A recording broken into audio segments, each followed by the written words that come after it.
Felicitous greetings, fellow fanatics. Welcome back, one and all. I'm Adam the Fanatic, and today we're taking a look at Age of Wonders Planetfall, a space opera drafting game by Arcane Wonders. Inspired by the video game of the same name, how does this one hold up? Let's dive in and find out.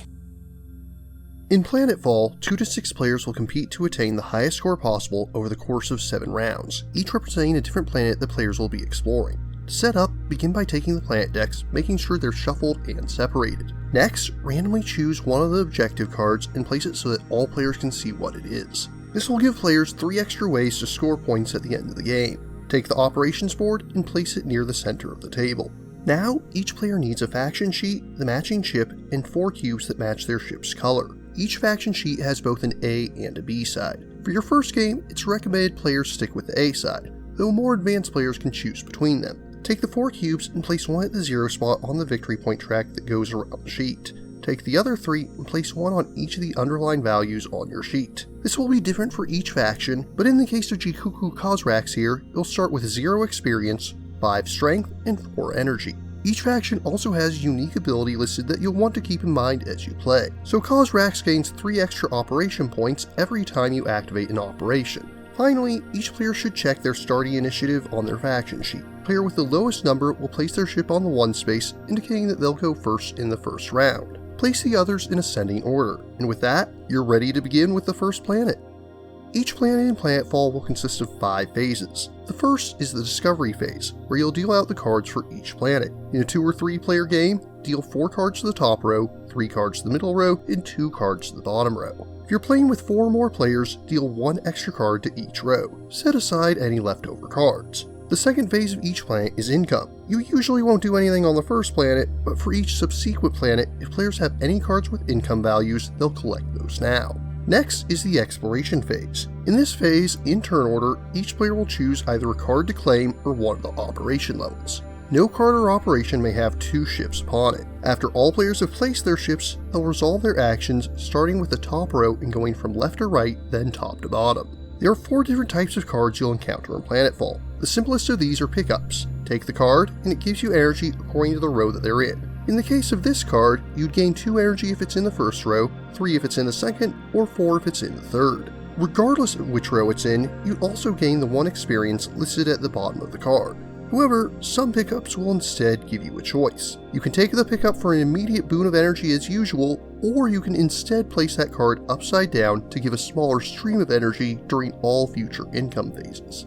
The next type of card you'll find are landmarks. When you claim a landmark card, pay the energy cost. In this case, 2 for the first row, 2 for the second, or 1 for the third. This one also has the option of conquering it. If you choose to conquer a landmark, pay the specified cost in strength. Regardless of how you claim the card, when you take it, you'll gain 2 victory points and 1 experience. However, there are other Xenolife Institutes on other planets. The numbers in the top right show all future planets that you can potentially find them on. If you get a pair, you'll gain 2 extra VP. You do not gain anything from triplets, but if you manage to get 2 or more pairs, the bonus will trigger for each pair. The next card type are units. These represent alien soldiers and beasts which you can battle against. When battling a unit, the first thing to check is experience. You may still fight a unit regardless of experience, but for each level you are below them, the cost of fighting increases by 1 strength. So if your experience is at 2 and you fought this trooper in the top row, you'd have to pay a total of 4 strength, but you wouldn't have a penalty in the middle or bottom rows. However, some units are open to negotiation, and if you meet the necessary experience, you can pay them to join your forces instead. When doing so, pay the specified number of energy instead of spending strength. When you claim a unit, you gain the prizes at the bottom of the card. In this case, you'd gain 4 VP. If you defeated the trooper, you'd gain 2 energy, but if you negotiated with them, you'd gain 2 strength instead. And regardless, you'll gain 1 experience. Bear in mind that experience is not spent in the same way as energy and strength. It will never go down. The 4th type of card you'll encounter are technology cards. Simply pay the specified cost in energy when you claim it. Each technology card will give you an immediate boost in VP, but also gives you an ability that generally lasts for the rest of the game. It may make an action cheaper or reward you for taking certain actions. It may give you a goal for extra VP at the end of the game, or it could do something entirely unique. Every tech card in the game is unique, so if you see one that you want, don't hesitate to grab it while you can. Finally, while not technically cards, it is important to understand how operation slots work. When on an operation slot, you'll be given a number of operation points to spend. 5 for the top row, 6 for the middle, and 7 for the bottom. You may spend points on VP at a 1-to-1 rate, Strength at a 1-to-1 rate, or Experience at a 2-to-1 rate. You may do each of these multiple times, however, victory points are limited to the number of the current planet.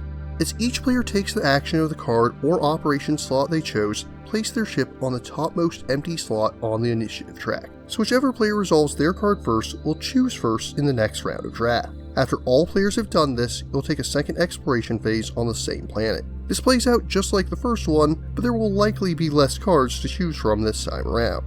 After the second exploration phase, you'll move on to migration. You'll remove all unclaimed cards of the current planet and then repeat the 5 phases for the next planet until all 7 have been explored. After you finish the final planet, you'll total up your final scores. All players will gain bonuses according to the objective card that was revealed at the beginning of the game, each of which has 3 different sources of bonus points. However, individual players may also gain additional bonuses through the use of technology cards, which will specify when and how they grant bonus points. If you surpass 50 VP at any time, take a plus 50 token and keep counting. Similarly, if you pass 100, then flip the token to the opposite side. Whoever has the highest score is the winner. In the case of a tie, the player that is higher on the turn order track claims victory.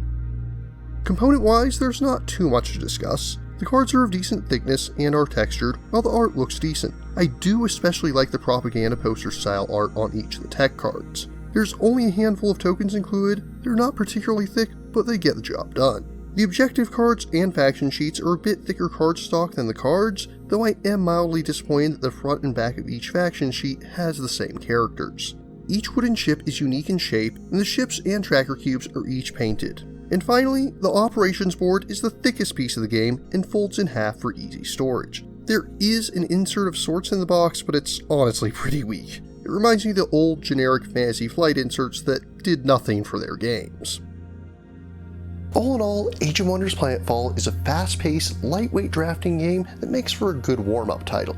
It's a bit long for a filler, but players can make it through in less than an hour, and probably less than half an hour if everyone already knows what they're doing. The mechanics are simple, but do give plenty of interesting decisions, especially in blocking your opponents. My only major complaint about the game is the fact that there is no direct conflict between players. This certainly isn't required for every game, but this is a series that is based around armies clashing against one another, and to not have anything that represents that seems like a misstep. That aside, it's a fine game, and I think that fans of Seven Wonders in particular will enjoy it if they're looking for something that's similar and yet different at the same time. In conclusion, I find Age of Wonders Planetfall to be worthy of a solid 7.5 out of 10. If you're interested in purchasing Age of Wonders Planetfall, my first suggestion, as always, is to check with your friendly local game store to see if they can get it in stock. If you're unable to find it or simply wish to learn more, links are included in the description. But what about you? What do you think of Age of Wonders? What drafting games do you enjoy? If you have any questions, remarks, or opposing points of view, leave them in the comments down below. And don't forget to like, share, subscribe, and ring that bell. If you really enjoy my work, please consider funding my channel on Patreon. Until next time, farewell, fellow fanatics.